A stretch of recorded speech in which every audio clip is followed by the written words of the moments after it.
लोग देखेंगे कि द्विघात बहुपद का शून्य ज्ञात करना। आप लोग देखिए गुणनखंड करना सीख चुके थे, 9th क्लास में आप लोगों को गुणनखंड करना बताया गया था। आज हम लोग क्या करेंगे, द्विघात बहुपद का पहले गुणनखंड करेंगे और उसका शून्य ज्ञात करेंगे। और इसमें जो प्रश्न है कि द्विघात बहुपद का शून्य ज्ञात करें एवं शून्यकों और गुणांकों में संबंध का सत्यापन करें। तो प्रत्येक द्विघात बहुपद में, द्विघात बहुपद के दो शून्यक होंगे, तो द्विघात बहुपद के शून्यक में और उसके गुणांकों में एक संबंध पाया जाता है। उस संबंध की हम लोग सत्यता की क्या करेंगे, जांच करेंगे। इसके लिए हम एक उदाहरण लिए, एक द्विघात बहुपद का 3x² + 5x - 2 यह एक द्विघात बहुपद है।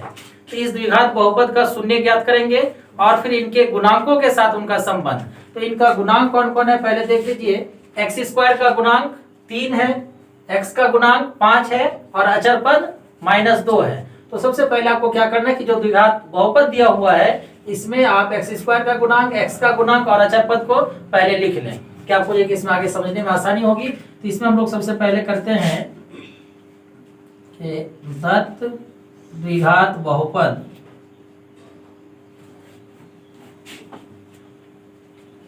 है। तो बहुपद क्या दिया हुआ है, 3x² + 5x - 2, तो यह द्विघात बहुपद है। अब आपको इसमें क्या करना है कि इसमें x² का गुणांक कितना 3, x का गुणांक 5 और अचर पद -2। आपको यहाँ लिख देना है x² का गुणांक, x² का गुणांक 3, x का गुणांक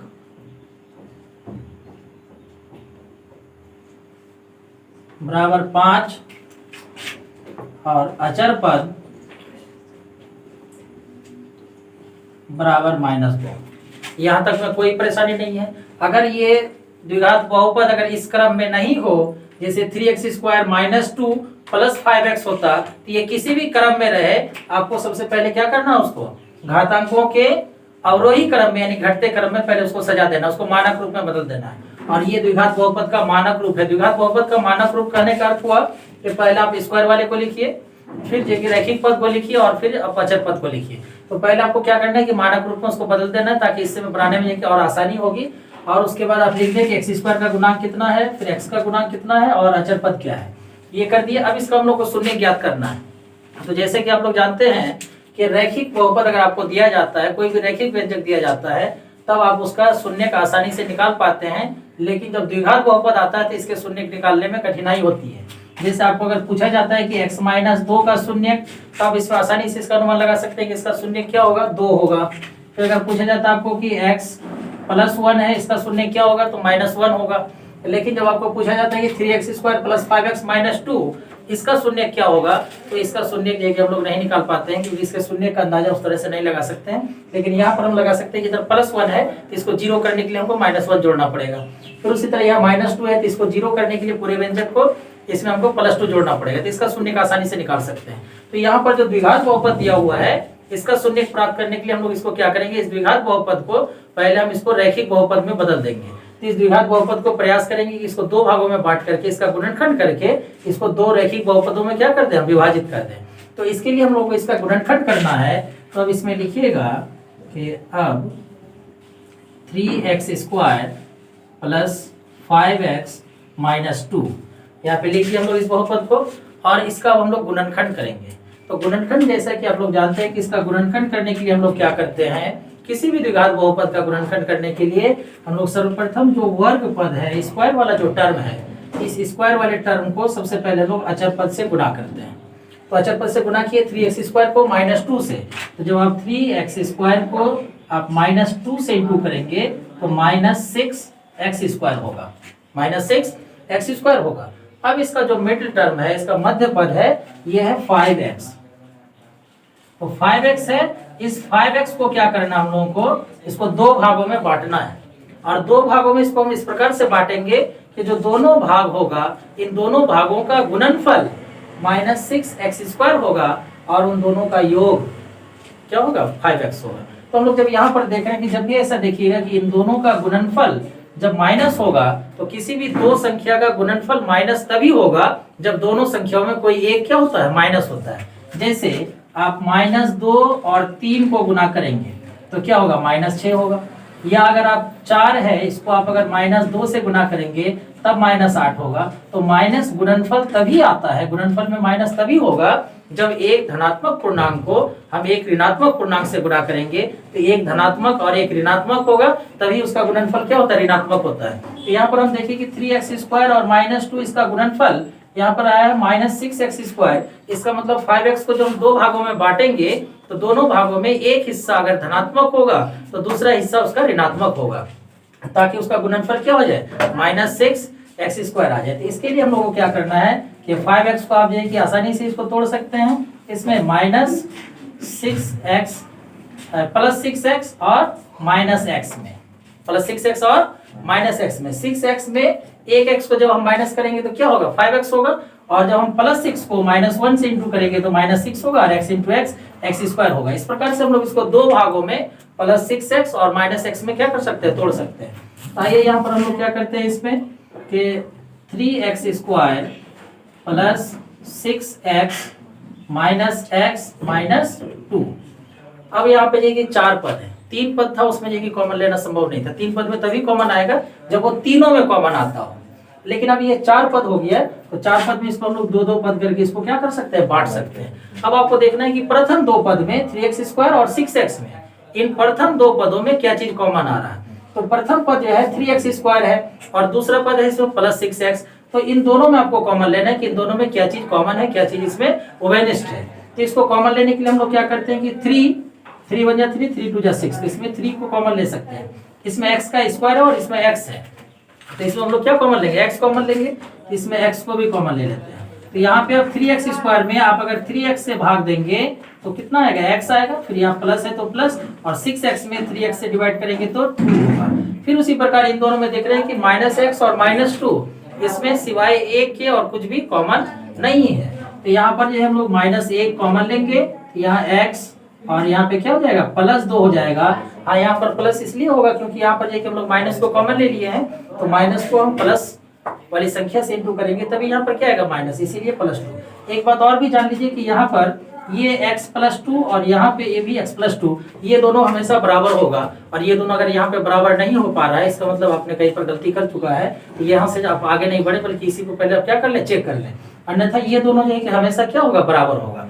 अब इन दोनों पदों में अगर हम लोग देख रहे हैं कि इस पूरे इस व्यंजक के 2 भाग में से दोनों भागों में x +2 कॉमन है। इस भाग में भी, प्रथम भाग में भी x +2 है, फिर दूसरे भाग में भी x +2 है। तो आपको यहाँ पर x +2 को कॉमन ले लेना है, और आप x +2 कॉमन लेने का अर्थ हुआ कि इन दोनों पदों में आपने x +2 को क्या कर दिया, x +2 से भाग दे दिया है। तो दोनों में सब x +2 हट जाएगा, तो इस पद में से, इस भाग में से जब x +2 हट जाएगा तो यहाँ पर बचेगा 3x, और इस भाग में से जब x +2 हट जाएगा तो बचेगा -1। इस प्रकार से ये जो द्विघात बहुपद था, इसको हम लोग 2 रैखिक बहुपदों में बांट दिए। तो रैखिक बहुपदों में बांट दिए, जिसमें आया एक x +2 और एक आया 3x - 1। अब ये दोनों रैखिक बहुपद का, इसका आप शून्य का आसानी से निकाल सकते हैं, क्योंकि शून्य का अर्थ होता है कि x के वे मान जो इस बहुपद को 0 के बराबर कर दे। x का वह मान जो इस बहुपद को 0 के बराबर करते हैं उसको शून्य कहते हैं। तो इसको 0 के बराबर करने वाला कौन हो सकता है? तो आप जानते हैं कि कोई भी गुणनफल तभी 0 आएगा जब दोनों में से कोई एक क्या होगा, 0 होगा, या नहीं तो दोनों 0 होगा। गुणनफल 0 3 कंडीशन में आता है, इस बात को भी जान लीजिए। जब आप किसी भी संख्या को 0 से गुना करेंगे तो गुणनफल 0 आएगा, या आप अगर 0 को 0 से गुना करेंगे तभी 0 आएगा। तो ये 2 कंडीशन में समझिए 0 आता है, या किसी संख्या को 0 से गुना करना, या 0 को किसी संख्या से गुना करना, क्योंकि दोनों एक ही है इसीलिए हम इसको 3 नहीं बल्कि 2 ही शर्त मानेंगे। तो 0 आने का कंडीशन है कि गुणनफल 0 तभी आएगा जब दोनों में से कोई एक 0 हो, या नहीं तो दोनों 0 हो। तो यहाँ पर यह जो है 0 तभी होगा, यह क्या गुणनफल है किसका, x +2 और 3x - 1 का। तो x +2 और 3x - 1 का ही ये गुणनफल है। ये गुणनफल 0 कब आएगा, जब या तो x +2 0 हो, या 3x - 1 क्या हो जाए, 0 हो जाए। तो 3x - 1 या x +2 दोनों में से किसी एक को 0 होना होगा, या नहीं तो दोनों को 0 होना होगा। तो इसके लिए हम लोग क्या करते हैं, यहाँ पर लिखेंगे कि स्पष्टतः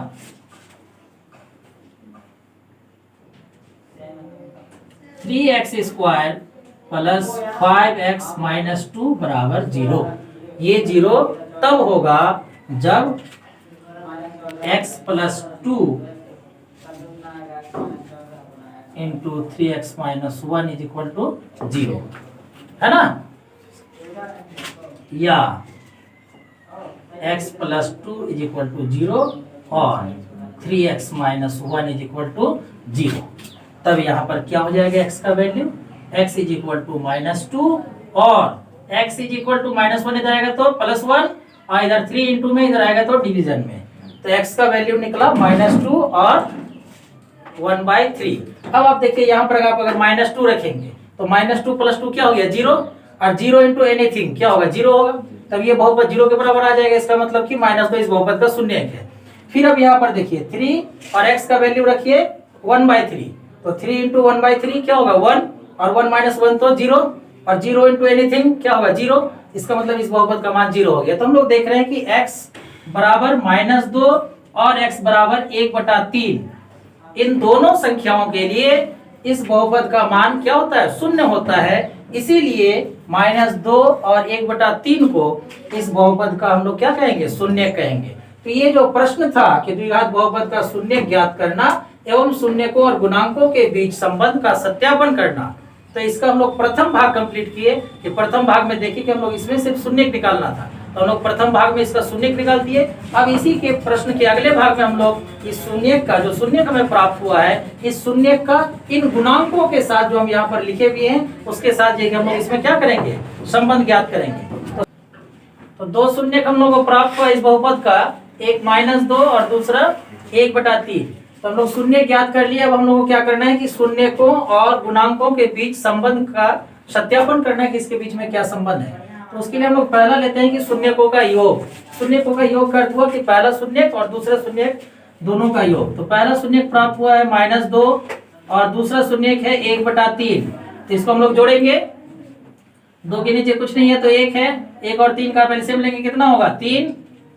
अब जाएंगे 3 में 1 से भाग दिए कितना 3 को -2 से गुना किया कितना हुआ -6 और इधर क्या 3 में 3 से भाग दिए तो 1 होगा, 1 को 1 से गुना किया तो 1, तो -6 और इधर +1 कितना होगा -5।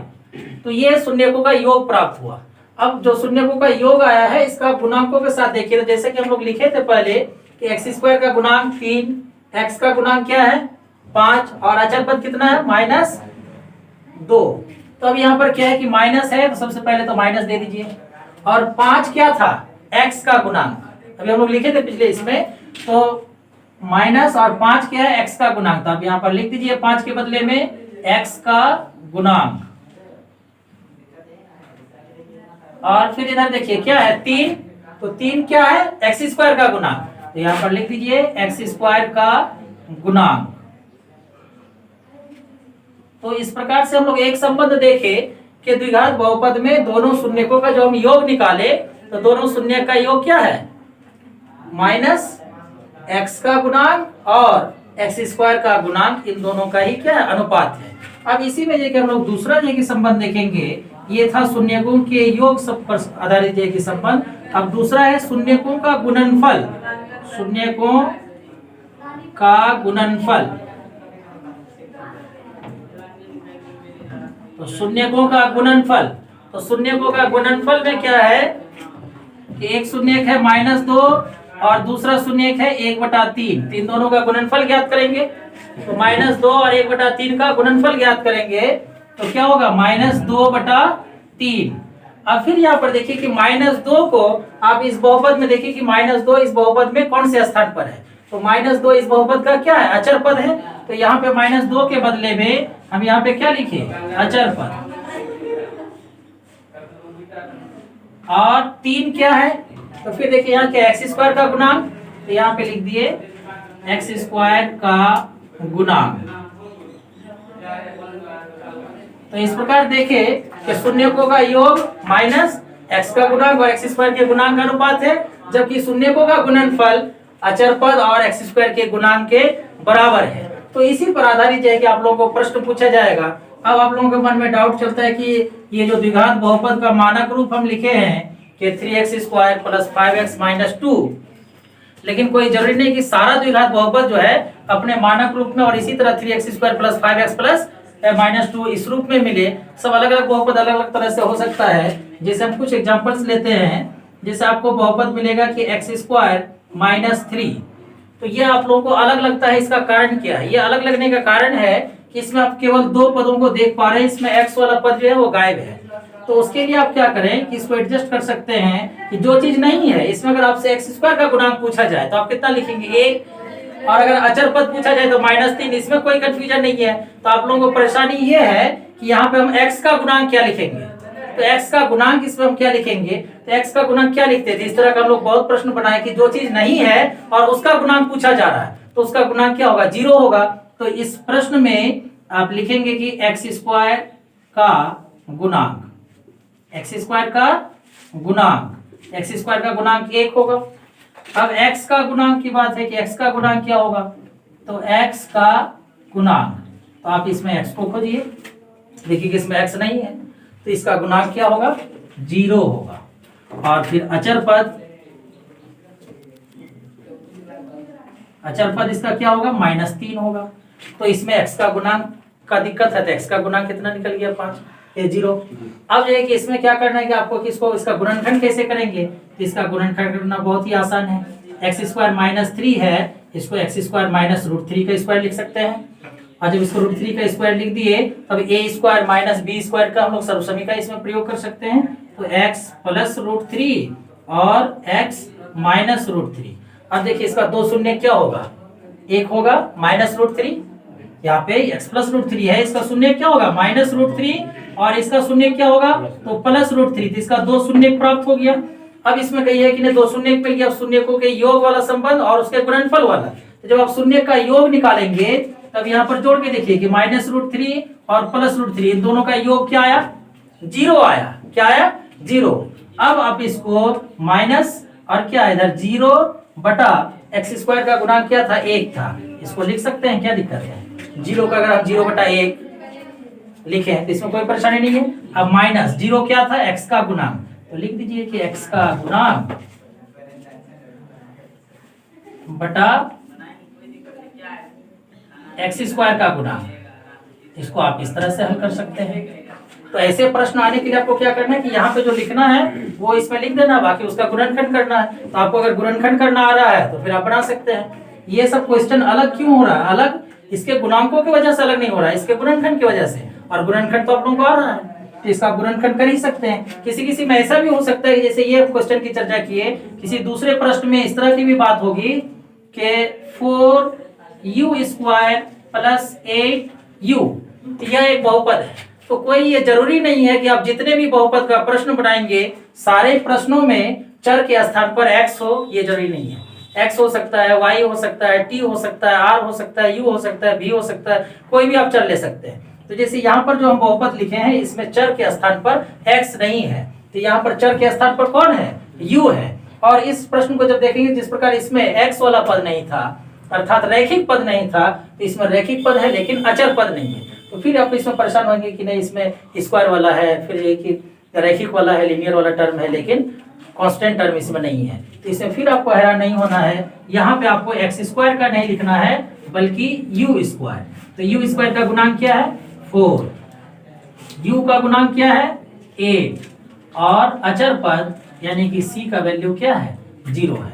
अचर पद क्या है? इसमें 0 है। अब आप इसका ये कि शून्य निकालेंगे, यहाँ तक गुणांक निकालने में कोई दिक्कत नहीं है, गुणांक क्लियर हो गया। अब आपको निकालना है कि इसका शून्य कैसे निकालेंगे। तो शून्य निकालने के लिए कोई परेशानी नहीं है, इसका गुणनखंड करना है। तो ये क्या है? द्विघात बहुपद है। ये भी क्या है? द्विघात बहुपद है क्योंकि इसका महत्तम घात 2 है। तो इसका शून्य निकालने के लिए आप इन दोनों टर्म में ही देख लीजिए कि क्या कुछ कॉमन है या नहीं। तो यहाँ पे 4 है, यहाँ पर 8 है, कॉमन तो आ ही रहा है। u² है और यहाँ पर u है तो u भी कॉमन आ रहा है। तो 4u कॉमन ले लिए तो u + 2 बचा, u + 2। अब 4u² + 8u इसका हम लोग गुणनखंड किए तो दो रैखिक बहुपद प्राप्त हुआ। 4u क्या है? एक रैखिक बहुपद है और u + 2 भी क्या है? रैखिक बहुपद है। अब आप बताइए कि 4u का शून्य क्या होगा? तो शून्य उसको कहते हैं जो उसको 0 के बराबर कर दे। तो 4u का शून्य कौन होगा? जो 4u को 0 के बराबर कर दे। तो 4 और u किस में? इनटू में है। गुना में है दोनों, तो 4 और u जब गुना में है ये दोनों जीरो तभी होगा जब u का मान क्या होगा, जीरो होगा। u के स्थान पर अगर हम जीरो रख दें तभी 4u किसके बराबर होगा, जीरो। अगर u बराबर जीरो है तो 4u बराबर भी क्या होगा, जीरो होगा। तो इसका शून्यक हो गया जीरो और इसका शून्यक हो गया -2। सबका शून्यक आप लोग जिस तरह से हम बताए इस प्रश्न में 3x² + 5x - 2 में उसी प्रकार से शून्यक निकालना है। ये सिर्फ हम समझाने के लिए इसको शॉर्टकट में हम कर दिए, इसमें हम दूसरा विस्तार से इसका शून्यक नहीं निकालने गए। तो अब इसका एक शून्यक आया जीरो, दूसरा शून्यक आया क्या, -2। तो फिर आप इसमें देखिए कि अगर आप शून्यकों का योग निकालेंगे तो जीरो और -2, जीरो और -2, तो जीरो और -2 का योग क्या होगा, जीरो के साथ जाने की, जीरो के साथ किसी को भी जोड़ने पर क्या प्राप्त होता है, वही संख्या प्राप्त होता है। तो -2 ही हुआ। अब इसमें देखिए कि माइनस है तो सबसे पहले तो आप माइनस लगा दीजिए। अब आप u² के गुणांक और u के गुणांक में संबंध देखिए, यहाँ पर 8 है और यहाँ पर क्या है, 4 है। तो क्या इन दोनों का अनुपात नहीं है ये 2, तो इसको हम लोग लिख सकते हैं क्या, 8/4। तो फिर वही बात हुई माइनस उसके बाद u का गुणांक और बटा 4 क्या है, u² का गुणांक। ये हो गया u² का गुणांक। फिर उसी प्रकार से जब आप इसके गुणनफल की बात करेंगे तो पहला शून्यक जीरो है, दूसरा शून्यक -2 है। तो जीरो और -2 को गुना करेंगे तो क्या होगा, जीरो होगा। अचर पद देखिए कितना है, जीरो है। तो अचर पद यहाँ पे जीरो और बटा u² का गुणांक क्या है, 4 है। तो फिर आप इसमें लिख सकते हैं जीरो के बदले में आप क्या लिखेंगे, अचर पद, जीरो के बदले में अचर पद, और नीचे में फिर से क्या होगा, u² का गुणांक। तो इस प्रकार से कोई जरूरी नहीं है कि ये तीनों पद हो। अगर दो पद रहे इसमें से रैखिक पद और स्क्वायर वाला, या स्क्वायर वाला और अचर पद, उसको आपको इसी तरह से बनाना है। लेकिन द्विघात बहुपद है, ये द्विघात बहुपद तीनों रूप में मिल सकता है, या तो ये संपूर्ण रूप में, या नहीं तो सिर्फ जो है कि स्क्वायर वाला और अचर पद में, या स्क्वायर वाला और रैखिक पद में। तो तीनों तरीके से सिर्फ गुणनखंड में आपको जो है कि परेशानी है, गुणनखंड आप लोग जानते हैं उसमें परेशानी नहीं होगी। ये सिर्फ गुणनखंड सबका अलग अलग हो सकता है, बाकी सारा तरीका सेम होगा। और ये संबंध हम लोग जान ही नहीं कि सब ये संबंध जो होगा ही, यहाँ तक आप पहुंचने के बाद इन दोनों में रिलेशन को देख लेंगे, और रिलेशन उतना होना ही है। ऐसा नहीं है कि ये आपको जांच नहीं करना कि ऐसा रिलेशन होता है या नहीं होता है, ये पता है कि ऐसा रिलेशन है, लेकिन आपको उस रिलेशन तक पहुंचा देना है, बस यही काम इसमें करना है। तो इस प्रकार से जो आप लोग को बनाना है। ये प्रश्न यहीं पर कंप्लीट हो जाता है ना, यहाँ तक ही जो ये प्रश्न है, यहाँ से जो हम इसको अलग कर दिए।